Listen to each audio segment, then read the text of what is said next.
was not be qualified to contest. Yeah, he wanted the heads of state to ask him to continue. Unfortunately for him, he never knew we had planned a coup under him with bringing the president of Tanzania, with President Thabo Mbeki and President John Kufuor. They said no, they will not allow third term with those presidents, with Americans. They planned it and said no, we will not allow this to happen. And that was exactly what happened. It's quite... So he went to bring President Bush. President Bush told him, as long as you don't exceed Nigerian constitution. Even people who are taking credit in the Senate, the person who derailed the third term in the Senate is Ibrahim Mantu and Wabara and Adolphus Wabara. Because he was just removed as Senate president. So we contacted him, made a deal with him, made a deal with Mantu, and we used them to derail the thing. I will not come in details how we derailed it, but it was a full Marshall plan to derail it that day and kill it. And that's how we killed it. So His Excellency Orji Uzor Kalu was one of them. Maybe that was one of the reasons you are under attack.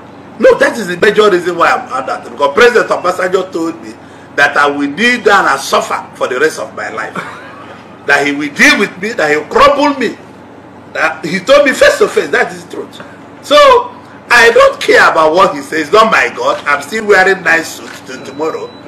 I'm still seeing him till tomorrow. The immorality in a man is in Obasanjo, who cannot speak through double metal. Obasanjo is a shameless man because he's supposed to be one-term president.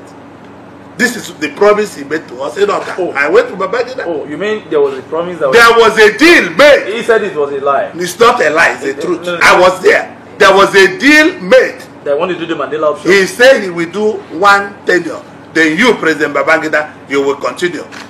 This was a deal made. Babangida is alive, Obasanjo is alive. Let any of them contradict it. We'll go to ATA and talk about it. So it's not a lie, it's the truth. So there was a deal made. I went with Babangida to him. When Babangida informed him that they like him to be the president. He said, how many presidents will you make him be? Yes, that was the I'm not interested. He woke up, he was wearing a short knicker, khaki short knicker.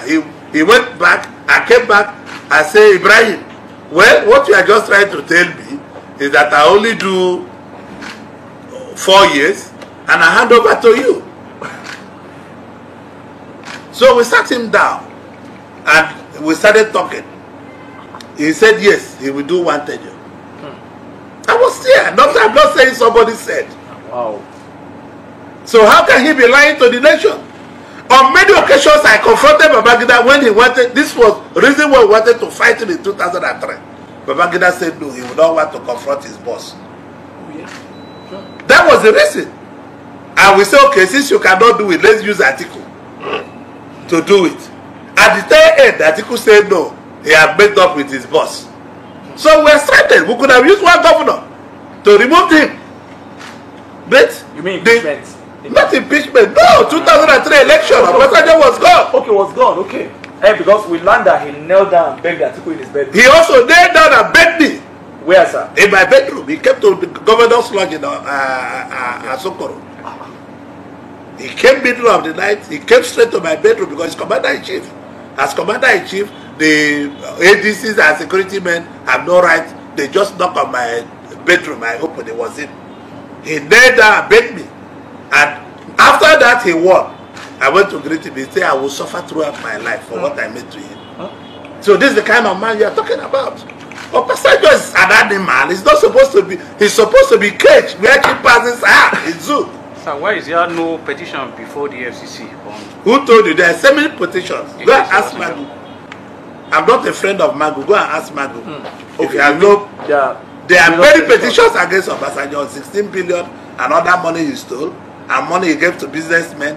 Obasanjo is owner of so many companies you are seeing today in Nigeria. But why it appears as if there's no activities around it, as if, you know, as people know, they don't want to talk about it. This is why the U.S. intelligence or the North American intelligence agencies don't respect him. The European Union don't respect him. His power is only in AU. They don't respect him because they know he's a thief. Sir, let me ask you, where did you get the courage from? Because you see, it's not courage. I say what other people fail to say. A lot of people will have been wasted. Where did you get that courage to say the truth? I mean, because listen, I have overcome death. Okay. I have no fear of dying. I can die tomorrow. I can die today. So all those fears out of me. I'm not even afraid of who will kill me and who will not kill me. You are called to have breakfast with Obasanjo now. Will you or not to eat the same food? And if you cook the food and give you, will you eat it, sir? Yes, I will eat it. But no, if Obasanjo... I told you I have overgrown fear of death. Oh, okay, sir. I was in Igbala the other day. I slept there for